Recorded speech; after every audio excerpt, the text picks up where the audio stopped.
AITA for telling my sister I can't be her maid of honor. Original post. I to 8F have a younger sister, Lily 25F, who is getting married in 6 months. We've always been close, and I was honored when she asked me to be her maid of honor. However, there's a complication. I just got a major promotion at work that requires me to relocate to another city for 6 months, starting next month. This job is a once-in-a-lifetime opportunity and crucial for my career growth. I discussed my relocation with Lily, hoping she would understand. However, she was devastated and accused me of prioritizing my career over her wedding. She feels that as her maid of honor, I should be available for all the planning and events leading up to the big day. While I tried to assure her that I would come back for the wedding and help as much as I could remotely, she wasn't convinced. My parents are also upset, thinking I should have turned down the promotion or at least negotiated the start date.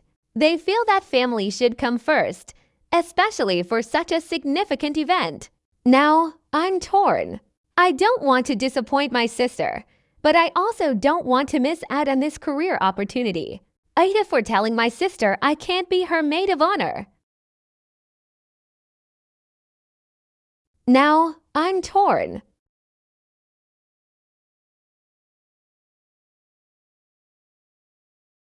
Update 1. Thank you all for your input. I took some time to reflect on the situation and had another conversation with Lily. I explained how important this promotion is for my future and how much it means to me. I assured her that I would still be deeply involved in the wedding planning, just in a different capacity. I proposed hiring a wedding planner to help alleviate some of the burdens and promised to handle all the costs associated with it. Lily was still hurt but started to see things from my perspective. She agreed that having professional help might actually be beneficial. We discussed specific ways I could contribute remotely and planned regular video calls to go over details together. I also promised to fly back for key events like her bridal shower and bachelorette party. My parents, however, are still not fully on board. They feel that no job should come before family commitments. But after seeing how Lily and I are finding ways to make it work, they've eased up a bit.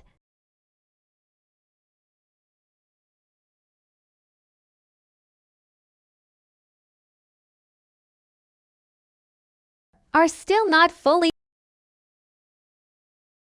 should come. Update 2. It's been a few months since my last update. The wedding planning is in full swing, and Lily has been incredibly understanding and flexible. The wedding planner we hired has been a lifesaver, and we have regular meetings where I join via video call. I've managed to fly back for the bridal shower, and we had a wonderful time together. Last week, I flew back for the bachelorette party, and it was a blast. Lily expressed how grateful she is for my continued involvement and support despite the distance. We both acknowledged that while it's not the same as being there in person all the time, we've made the best out of the situation. Final update, Lily's wedding was beautiful. I flew back a week before to help with any last-minute preparations and to be there for the entire wedding weekend. The ceremony was perfect. Final update, it's been almost a year since the incident. Emily and I have made significant progress in our relationship. While the pain of betrayal hasn't completely disappeared, it has lessened over time. The counseling has helped us build a stronger foundation, and we're more open and honest with each other than ever before. Rachel and I are slowly rebuilding our sibling bond. It's not the same as it was, but we're working towards a new normal. She continues to show remorse and respects the boundaries I've set. Looking back, I'm grateful for the support and advice I received. It helped me navigate one of the most challenging times in my life. Rebuilding trust and healing from such a deep betrayal is a long process, but I believe we're on the right path. While the journey is far from over, I'm hopeful for the future and committed to making our relationships work. AITA for not attending my best friend's wedding. Original post. I 27F have a best friend, Emma 27F, who is getting married in 2 months. We've been friends since high school and have shared countless memories together. I was thrilled when she asked me to be her maid of honor, and I've been heavily involved in the wedding planning. However, a major issue has come up. My sister 30th has been struggling with infertility for years and has finally managed to get pregnant. She's due around the same time as Emma's wedding, and she asked me to be there for her during the birth and the days following. When I told Emma about the situation, she was upset. She felt that I was choosing my sister over her on one of the most important days of her life. I tried to explain that my sister's pregnancy is a significant and emotional event for our family, and she really needs my support. Emma insisted that I could manage both by being at her wedding and then visiting my sister afterward. I feel torn. On one hand, I want to be there for my best friend on her special day. On the other hand, I know how much my sister has been through, and I want to support her during this critical time. Emma has been giving me the cold shoulder since our conversation, and I'm starting to feel like a bad friend. AITA for not attending my best friend's wedding to be with my sister.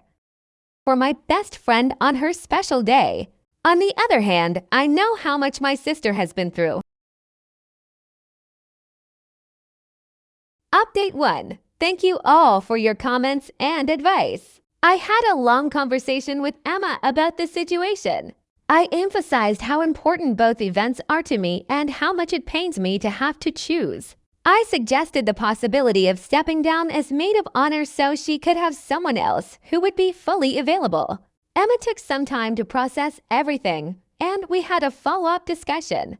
She appreciated my honesty and understood the gravity of my sister's situation better after we talked it out. She accepted my offer to step down as maid of honor and asked one of her other close friends to take on the role. She reassured me that our friendship was more important than one day, and she wanted me to be with my family during this significant moment. Of honor and asked one of her other close friends.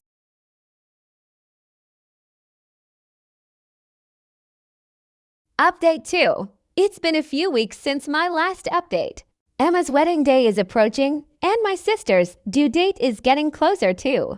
My sister gave birth to a healthy baby girl last week, and I was there to support her through the entire process. It was an emotional and unforgettable experience for our family. Emma's wedding went off beautifully. I attended the ceremony virtually and gave a speech during the reception via video call. Emma and her husband were incredibly understanding and even mentioned in their speeches how important it is. Final update. It's been 6 months since the wedding, and I'm happy to report that things are improving. Lavra and I have been working on rebuilding our relationship.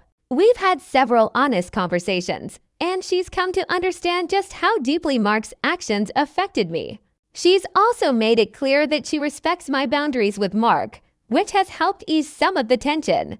Mark and I still don't interact much, but there's a mutual understanding and respect for Laura's sake. I'm seeing a therapist to work through some of the lingering issues from the past, and it's been helpful. Looking back, I'm glad I stood my ground while still finding a way to support my sister.